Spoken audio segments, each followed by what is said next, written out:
دوستوں اور بھائیوں، ایک عورت نے ڈاکٹر ذاکر نائک صاحب سے سوال کیا کہ سب جانتے ہیں کہ ہر شے کو اللہ تعالیٰ نے بنایا، لیکن مجھے یہ بتائیں کہ اللہ تعالیٰ کو کس نے بنایا؟ جواب میں ڈاکٹر ذاکر نائک صاحب نے سوال دہراتے ہوئے فرمایا کہ بہن کا اچھا سوال ہے۔ مزید ڈسکس کرنے سے پہلے اس ویڈیو کو لائک کریں اور چینل کو سبسکرائب کر کے بیل آئیکن پہ ضرور کلک کریں۔ یہ سوال ایتھیسٹ اور کمیونسٹ لوگ کرتے ہیں، یعنی جو لوگ یہ کہتے ہیں کہ نعوذ باللہ اللہ تعالیٰ کا وجود ہی نہیں، اور یہ بھی ایک نیا مذہب ہے۔ پرانے مذاہب سارے کے سارے اللہ تعالیٰ کو مانتے ہیں۔ میرے ایک بہت ہی قریبی دوست تھے، وہ بھی کمیونسٹ تھے، انہوں نے میرے سے ایک مناظرہ کیا اور بہت سارے لوگ بمبئی میں لے کر آئے۔ اس گروپ کو راشٹرنسٹ کہا جاتا ہے۔ انہوں نے مجھے کہا کہ یہ جو آپ نے کپڑے پہنے ہوئے ہیں یہ کس نے بنائے؟ میں نے کہا درزی نے۔ تو کہنے لگا کہ اس کا کوئی بنانے والا ہے نا؟ میں نے کہا ہاں۔ تو اس نے دوسرا سوال کیا کہ یہ کتاب کس نے بنائی؟ میں نے کہا پریس والوں نے۔ تو کہنے لگا کہ اس کا بھی تو کوئی بنانے والا ہے؟ میں نے کہا ہاں۔ پھر اس نے کہا کہ یہ پین کس نے بنایا؟ میں نے کہا فیکٹری والوں نے۔ اسی طرح کے انہوں نے سوالات کیے اور یہ ثبوت دیا کہ ہر چیز کا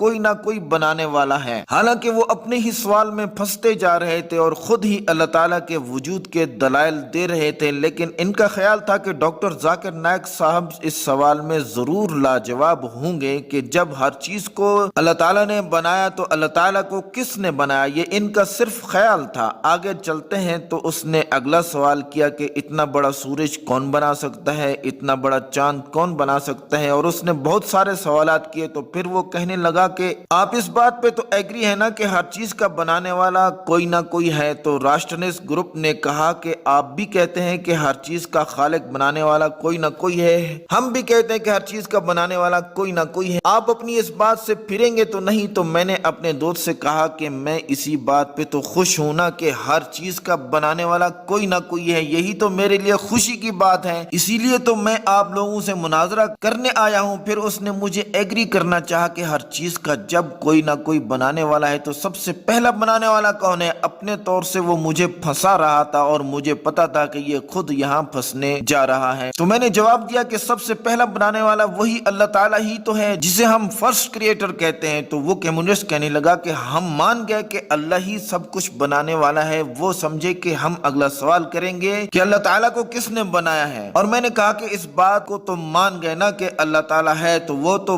پھنس گئے، لیکن انہوں نے اگلا سوال کیا کہ اللہ کو کس نے بنایا؟ میرے دوست کو زندگی کا سب سے بڑا کرنٹ اسی دن لگا تھا کہ ڈاکٹر ذاکر نائک جواب نہیں دے سکے گا، اور ان کو اپنی ہی بات سے جواب مل چکا تھا کہ اللہ موجود ہے، حالانکہ وہ کہتے تھے کہ اللہ ہے ہی نہیں، نعوذ باللہ۔ وقت ختم ہوا، ہم نے صبح کا وقت طے کیا، ساری رات وہ نہیں سویا اور میرے خلاف دلائل اکٹھے کرتا رہا۔ اصل میں وہ ایک منطقی غلطی کر چکا تھا کہ ہر بات کی ایک نہ ایک دلیل ہوتی ہے، لیکن منطقی غلطی یہ تھی کہ اپنی طرف سے دلائل گھڑنا اور اپنی طرف سے دلیل گھڑ رہا تھا۔ تو اگلے دن میں نے اسے کہا کہ سوال بھی آپ نے کیا اور جواب بھی آپ نے دے دیا کہ اللہ ہر چیز کا بنانے والا ہے، لیکن تم نے جو سوال کیا کہ اللہ کو کس نے بنایا، یہ سوال آپ کے ذہن میں کیوں آیا؟ اس سوال کے آنے کی دلیل دو۔ تو وہ خاموش ہو گیا۔ تو میں نے اسے سمجھایا کہ اللہ کے سوا ساری کی ساری مخلوق ہے، تو مخلوق کی ابتدا ہے، ہم آپ سورج چاند ستارے سب کی ابتدا ہے، تو ہمارے بنانے والا کوئی ہے اور ہماری انتہا بھی ہے، وہی تو خدا ہے جس کی نہ ابتدا ہے نہ انتہا۔ اس کی میں دلیل دیتا ہوں، هو الاول والآخر۔ اللہ تعالیٰ نے اپنے بارے میں خود قرآن میں فرمایا کہ وہی پہلا ہے، اس سے پہلے کوئی نہیں، وہی آخر ہے، اس کے بعد کوئی نہیں۔ اور یاد رکھو میں میڈیکل ڈاکٹر ہوں، کسی چیز کی ابتدا اور انتہا یہ ہمارے ذہن کے اعتبار سے اللہ کے لیے نہ ابتدا ہے نہ انتہا ہے، لہٰذا اس کا کوئی بنانے والا نہیں۔ ہوپڈ آنسرڈ دا کوسچن۔ جواب کیسا لگا کمنٹ کر کے بتائیے۔ شکریہ، السلام علیکم۔